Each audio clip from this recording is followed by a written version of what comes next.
Klien dan saksi diintimidasi Kadus dan Babin Kaptipnas, Budi Hartawan gusar. Suhu perseteruan antara Kadus Banjarsari Tapakdara Kubu Tambahan Inyoman Widiase dengan keluarga Loh Sukarini makin panas.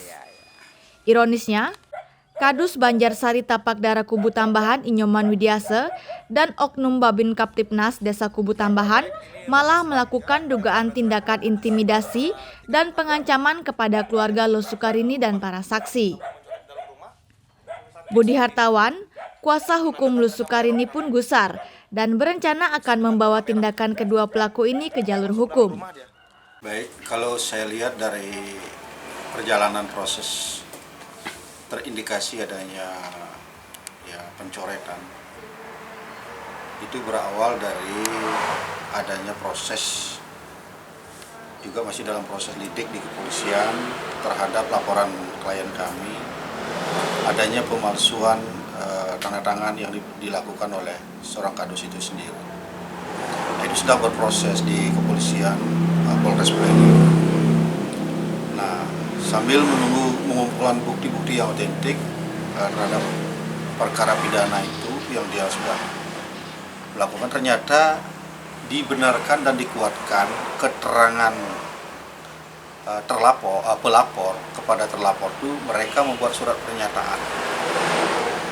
Jadi surat pernyataan itu tertuang di sana membenarkan dirinya telah melakukan perbuatan melawan hukum, membuat tanda tangan dan menandatangani sebuah dokumen negara.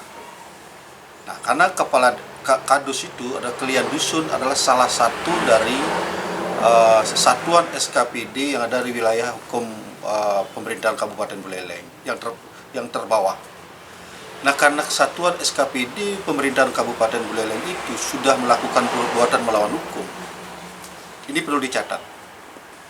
Dan dia sudah menyatakan dirinya dan menggenderangkan dirinya bahwa dia akan mau membela salah satu dari warga masyarakatnya yang sudah dia lakukan dengan bukti otentik berupa surat. Dia akan membela. Nah, dasar itulah terindikasi munculnya lagi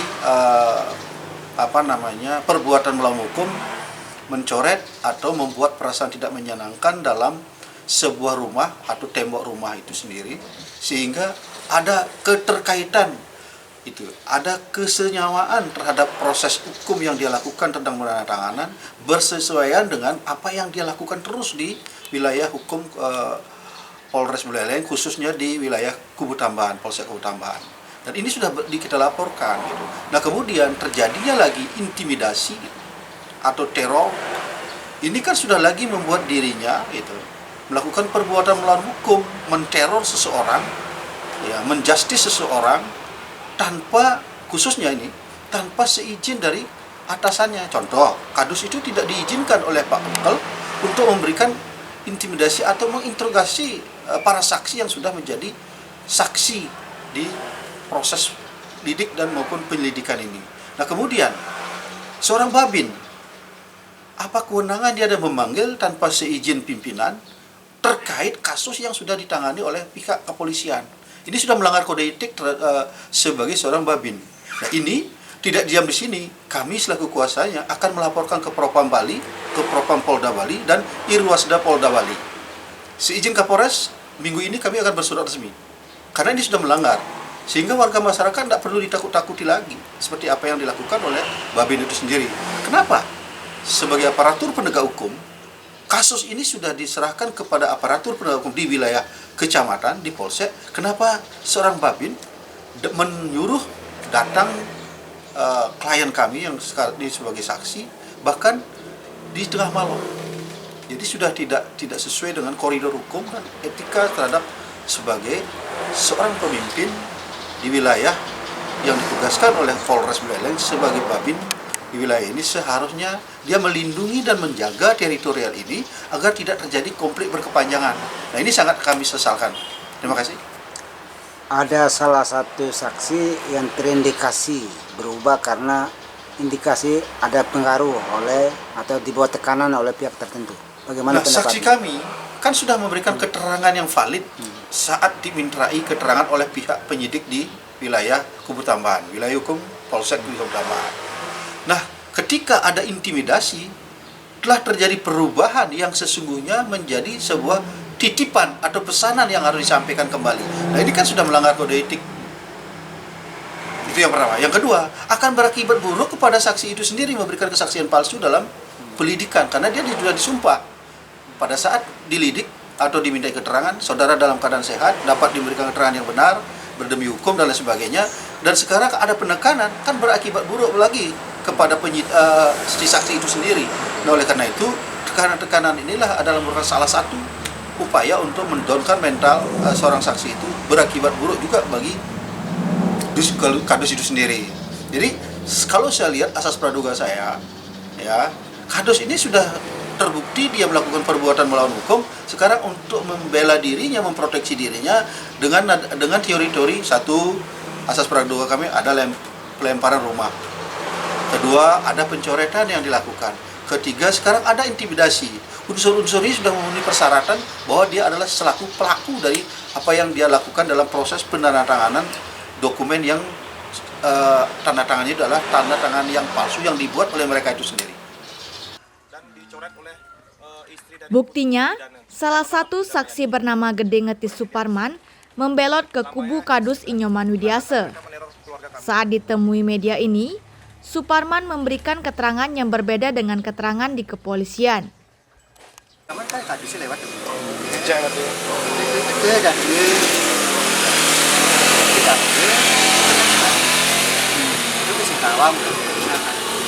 Tanah itu, pembeli mungkin kita kirain pembeli mungkin. Namun aksi intimidasi itu dibongkar oleh saksi lain bernama Komang Sueca. Komang Sueca mengakui bahwa dia dipanggil dan diperintahkan sang kadus agar tidak ikut-ikutan dalam kasus itu. Komang Sueca pun mengakui bahwa ia juga didatangi oknum Babin Kaptipnas Desa Kubu Tambahan. Datang ke rumahnya, setelah datang ke rumah, belum mau saya datang ke rumahnya. Udah lama nih, dari sekian jam nih, sampai jam 11. Terus dia ngechat, kesini apa enggak gitu, bahasa Indonesia, kesini apa enggak gitu. Jawab, nah gitu, ya gitu. Terus begitu saya nyampe di rumah itu, udah ada apa gitu. Apakah pernah kepanggil sama polsek? Pernah. Terus ada masalah apa di sana? Nggak ada masalah, cuma ada coretan di tembok foto banding, bilang sama Nyoman gitu. Cuma gitu aja, nggak lebih dari apa-apa, cuma bilang itu aja. Ya cuma segitu saya tahu. Bilangnya cuma gitu. Setelah Pak menjawab seperti itu, apa reaksi dia? Udah ada lagi. Dia cuma bilang ini kalau ada usah ikut-ikut gitu, awak tidak tahu apa-apa. Memang saya tidak ikut gitu ya. Ya gitu dah, kalau kita sebagai warga teman gitu, sebagai anggap sudah saudara gitu. Cuma gitu aja. Nah, waktu telepon sebelumnya dia telepon itu dengan nada suara itu ada nuansanya menekan atau tegas gitu, mengancam atau ya, kayak suaranya apa? Gini, dia nih saya masih di rumah teman, main mulai, main kesini pulang gitu. Pulang sini sebentar aja, ada gini bicarakan sedikit tuh. Ya bentar gituin. Terus dimatiin teleponnya, lagi ditelepon. Yang lain main cepatnya kesini, lagi bilang gitu, ya gituin. Udah karena sudah malam nih, udah jam 11-an. Saya ada yang teman bilang disuruh ke sana, langsung saya pulang ke sana, langsung ke rumahnya jam 11 tuh. Ada 3 orang di sana. Komang Kiko namanya satu dan mantunya satu. Mantunya dia satu. Waktu Bapak ke sana itu ada enggak aparat misalnya? Ada. Nggak ada, cuma istrinya dan anak-anaknya semuanya. Yang lain enggak ikut ngomong? Nggak ada yang ngomong. Anaknya. Dimas? Oh enggak ada sih. Oh, ada sih. Nggak. Cuma keluarga dia ya sama saya dan mantunya di satu. Nah, Mantunya sebelumnya memang sering-sering telepon seperti itu atau baru kali itu? Sering. Sering misalnya dikasih bantuan gitu, ambil bantuannya gitu. Sering itu masalah bantu itu sering menelpon. Saya juga sering menelpon dia, ada sesuatu hal di jalan tuh, ada warga kecelakaan, saya nelpon Kadus, tolong hubungi Kadus ini, teleponnya sama ini, orang-orang ini. Pokoknya sering main telepon. Selain Pak Kadus yang menelpon Bapak, ada enggak pihak lain misalnya Babin Kaptimas kah, Babinsa kah, atau aparat yang lain sempat menghubungi, menelpon? Tidak ada. Cuma tadi aja jam 10 didatangi oleh itu dah Babinsa tuh.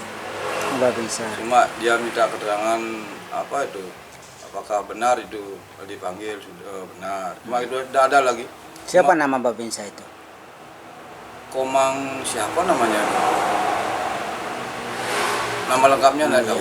Dari sini, dari kepolisian. Polisi. Oh, polisi Babin, berarti Babin Kaptimas. Dia datang ke rumah. Pas di rumah tuh diketemuin, langsung dikasih kopi gitu. Saudara juga itu. Tidak ada nada-nada yang menekan Bapak. Tidak ada. Lembut dia cuma. Lembut.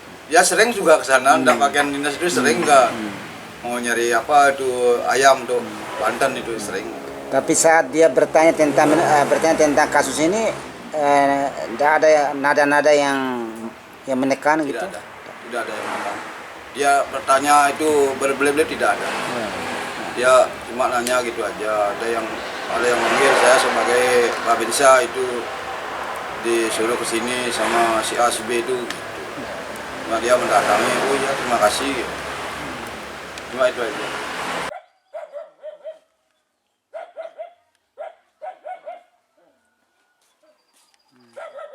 Tragisnya, kasus Inyoman Widiase diduga kuat juga melakukan coret-coretan di tembok dan pohon sejumlah bidang tanah milik Lo Sukarini. Seperti diceritakan Nyoman Adinata Saraswati, putra Lo Sukarini. Warna merah. Sampai masuk ke dalam rumah dia.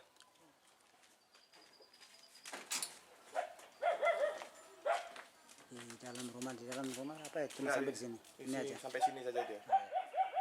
Kan mereka berani sekali masuk Ya. ke rumah orang tanpa izin.